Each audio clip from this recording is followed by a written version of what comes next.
मुझे आज भी अपनी गलती का एहसास हो रहा है जी, कि हमने समधी जी के साथ कितना गलत व्यवहार किया। सच्ची कहते हैं भगवान की लाठी में आवाज़ नहीं होती। तुम सही कह रहे हो प्रियंका की माँ। आज हम हमारे कर्मों की सज़ा हमारी बेटी को मिल रही है।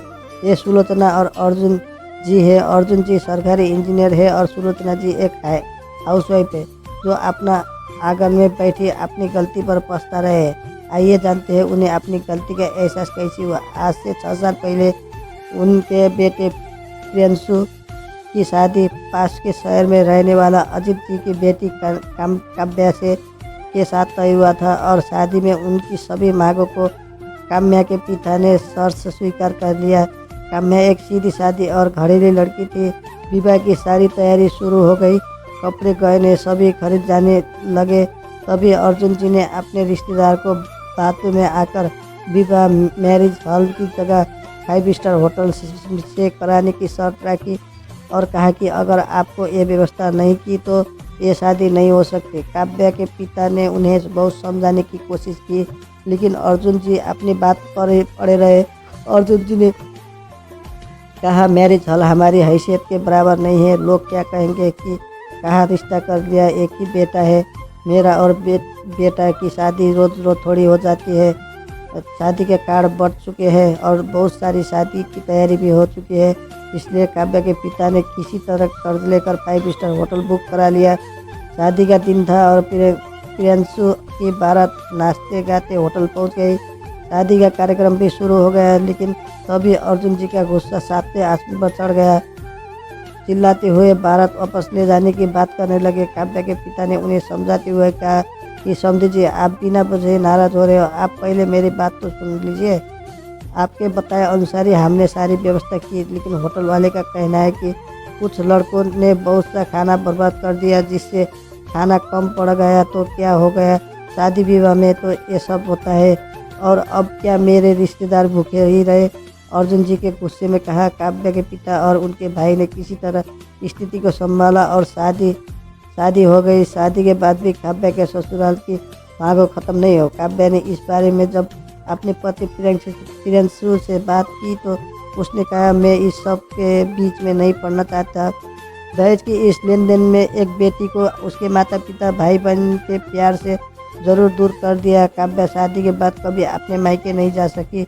जब भी उसके मायके जाने की बात करने के लिए काव्या के पिता आते तो उन्हें कोई न कोई बहाना बनाकर लौटा दिया जाता। ये कोई नई डिमांड बता देते।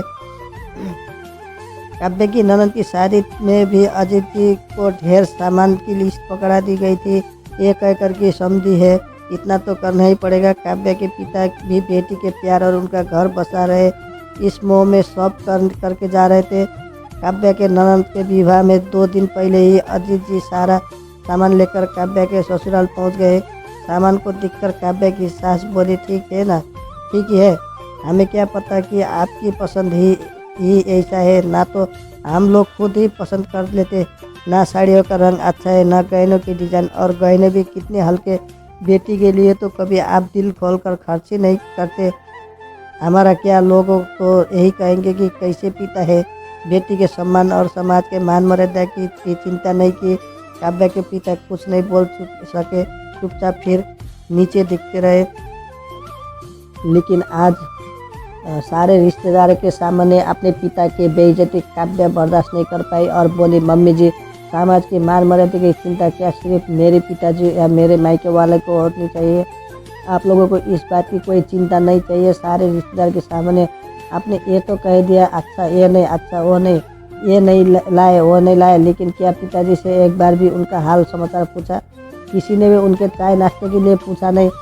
क्योंकि आप लोग मेरे पिताजी को अपना समझी नहीं, नौकर समझते हो, और मुझे तो इस घर में एक काम वाली बाई के से भी कम समझ जाता है, जबकि जिसके मन में आए मुंह उठाकर कुछ भी कह देता है। कुछ खराब हुआ तो काव्या और कुछ अच्छा हुआ तो आप लोगों ने किया। काव्या का इस तरह जवाब देना आज सुलोचना जी को बहुत बुरा लगा, और वो भी जब सारा घर मेहमानों से भरा हुआ हो। सुलोचना जी ने गुस्से में चिल्लाते हुए कहा कि देखा समझी जी, ऐसा तेवर है आपकी लड़की के? वो तो हम जैसे लोग हैं जो इतना गुजरा हो रहा है, नहीं तो किसी और घर में होते तो कब का घर से बाहर निकाल देते। और आप समझते हैं कि हम लोग ही बुरे हैं।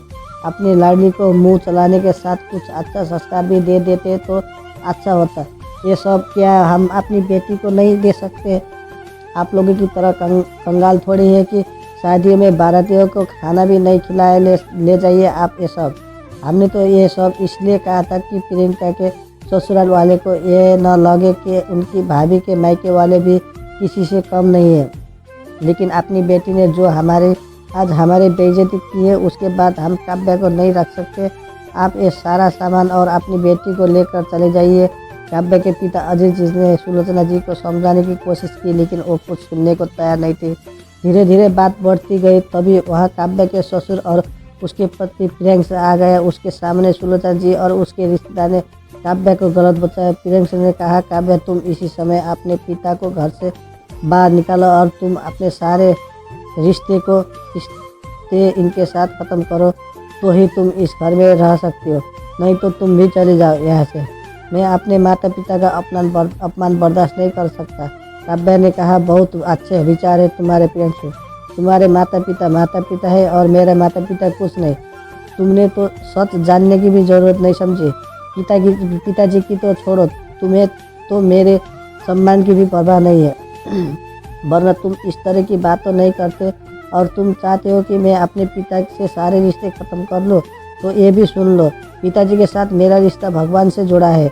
वो मेरा पिता है, जन्मदाता है। मैं चाहूँ तो भी ये रिश्ता ख़त्म नहीं हो सकता है। हाँ, आज अभी तुमसे सारा रिश्ता ज़रूर ख़त्म करती हो। मैं भी अपने सम्मान को रोज़ मरते मरते थक गई हूँ। अब और जिंदा लाश बनकर नहीं रह सकती, और रहो भी किस लिए? ऐसा घर के लिए जहाँ मेरी कोई कदर नहीं है, मेरा सेवा मेरा प्यार का कोई मोल नहीं है। सिर्फ तुम्हारे घर वालों की सेवा करती हूँ और तुम्हें बिस्तर का सुख देती हूँ। क्या मैं सिर्फ इतना ही वजूद है तुम्हारी नज़र में? तो मैं आज इसे भी ख़त्म कर लेती हूँ। और हाँ प्रियंशु, मांग में सिंदूर तो कोई भी भर लेता है, लेकिन जो दिल के खालीपन को भरे वही सही मायने में जीवन साथी होता है। काव्या के पिता ने सबको बहुत समझाने की कोशिश की, लेकिन कोई समझने को तैयार नहीं था। काव्या ने ससुराल वाले उसका घर टूटने का सारा दोष उसके पिता अजीत जी पर लगाने लगे। काव्या के पिता ने काव्या को भी समझाने, बेटी 2 दिन बाद घर में शादी है, लोग आएंगे। जब सबको पता चलेगा कि घर की बहू ही घर में नहीं है तो क्या सोचेंगे, क्या इज्जत रह जाएंगे समाज में अर्जुन जी और सुलोचना जी की। इस घर की कैसी बात करेंगे लोग तुम्हारे बारे में। पहले प्रियंका की शादी हो जाने दो, फिर ये सब देखेंगे। मेरा क्या है, बेटा तुम्हारा घर बसा रहे इसलिए तो ये सब सहता आया हूँ। तुमसे प्यार मुझे अपना सम्मान थोड़े ही है। अपना पिता की बात सुनकर काव्या ने आंसू नहीं रोके, लेकिन आज उसने अपने पिता के और अपने सम्मान से कोई समझौता नहीं करने का सोच लिया। काव्या अपने 3 साल के छोटे बच्चे और अपने पिता का हाथ पकड़कर उस घर को छोड़कर चली गई। काव्या के जाते ही लोग उसके बारे में उल्टी सीधी बातें बताने लगे। प्रियंशु और उसके माता पिता सहानुभूति के पात्र बन गए, लेकिन समय सबके साथ न्याय अवश्य करता है। जो तकलीफ काव्या और उसके मायके वाले ने सहा, आज उसी का समय में जवाब दिया। प्रियंका की 12 दहेज को लेकर हुई बहस की वजह से वापस चली गई। ये कहना उचित तो नहीं होगा कि जैसे करनी वैसे बनी, क्योंकि एक और बेटी का घर इस दहेज के दानव ने निकल लिया। एक और परिवार का सम्मान बिखर गया।